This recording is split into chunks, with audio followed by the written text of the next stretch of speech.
Hello everyone, I'm Dr. Mira Reisberg talking to you from drought-stricken Northern California, pretending that I'm actually a news reporter, which is a little hokey, I know, leaders laughing behind the camera. But I'm very passionate about kids' books, and I have a really special one to share with you right now, Sophie's Squash. And this is published by Schwartz and Wade, that do books that tend to be on the literary side. Though this one has proven to be very commercial as well because it's just so darn wonderful. Let's meet Sophie, our quirky protagonist. Here are our lovely end sheets, and they're really fun with lots of movement and action leading us into the book. Our end sheets are actually being used so that what would normally just be a half title becomes the full title with all the CIP, Congress and Publication information. And then these endearing characters here.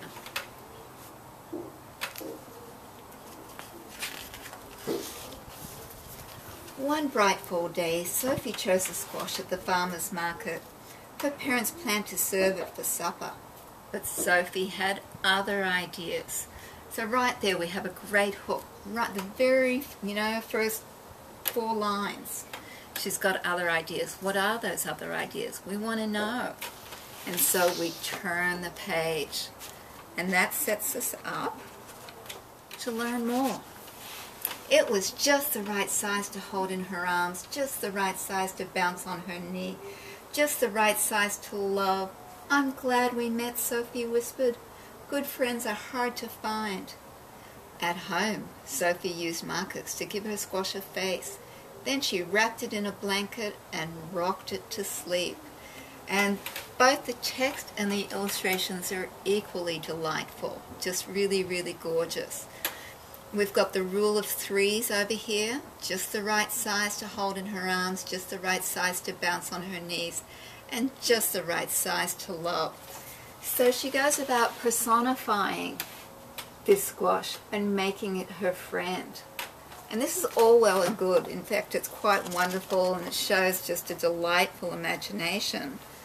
But then here we get some conflict. When it was time to make supper, Sophie's mother looked at the squash. She looked at Sophie. I call her Bernice, Sophie said. I'll call for a pizza, said her mother. So isn't that lovely?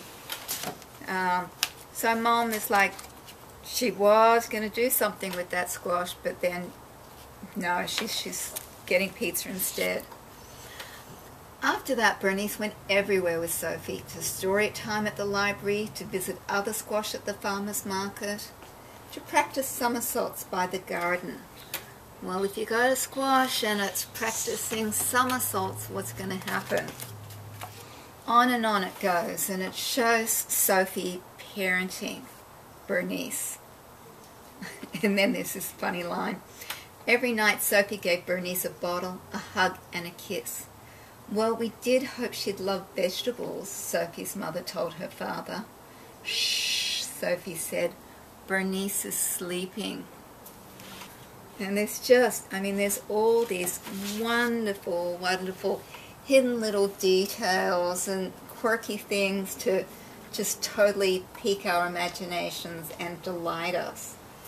And so this is a book that has what's known as rereadability. So because of all these things, the mom or the kid or the dad would want to reread it several times. And here's some particularly lovely writing. Sweet pea, Sophie's mother said one morning as they made blueberry waffles. Bernice is a squash, not a friend. If we don't eat her soon, she'll get mushy and gross. Let's bake her with marshmallows. Won't that taste yummy? Don't listen, Bernice, Sophie cried. So there's just, so much delightful stuff in this book.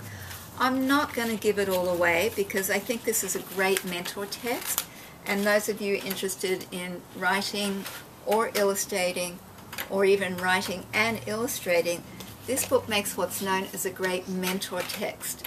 And what that is, it's a story that you look and you do a word count. How many words is this story? You pay particular attention to where it breaks, where the story forces us to turn the page, because it's just so intriguing as to what's going to come next. This is interesting because it's got a bunch of spots and it breaks the story up in really nice ways. And it's really funny. It's really funny. And it's also really tender and touching. And that's one of the things that makes for what's known as a really literary work. I love this story. I love it on so many levels. And I was very lucky to be gifted this by the editor, Stephanie Pitt, who I met in New York. And she works with a bunch of great people, and she's the one that pulled this out of the slush pile and said, yes, let's make this work. And on the back, look, here are some great quotes. "Oh, winner, Sophie's vibrant, determined nature shines forth charmingly. With lessons on life, love, and vegetable gardening, this tale will be cherished by children." And that school library journal, the top one was Kirkus. I mean, these are all the very top children's literature journals, Book List and Publishers Weekly. And if you can, you know, read these online or get these publications, they're also very, very helpful. One of the other things I loved is that there's, you know, the terms of endearment that they use for Sophie throughout the book, like sweet pea. They're all vegetable names, and it just adds to the charm. So I'm not giving the ending away because I want you all to read it, and I want you to help support Pat Zeitler Miller and Anne Wilsdorf, the illustrator, both of whom did an exemplary job, and also support Schwartz and Wade so that we can continue to have really quality books. If you can, buy it from IndieBound or your local bookstore, or even Barnes & Noble. If you're a jam, get it from Amazon, but publishers and authors and illustrators get a lot less if their books sell from Amazon. So if you can support them in a more direct way, that's really fantastic.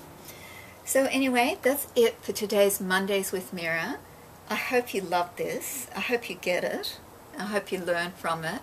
And I hope you read it to your kids, because it's just a wonderful, wonderful book on many, many levels. Thank you, and thank you, Stephanie Pitt.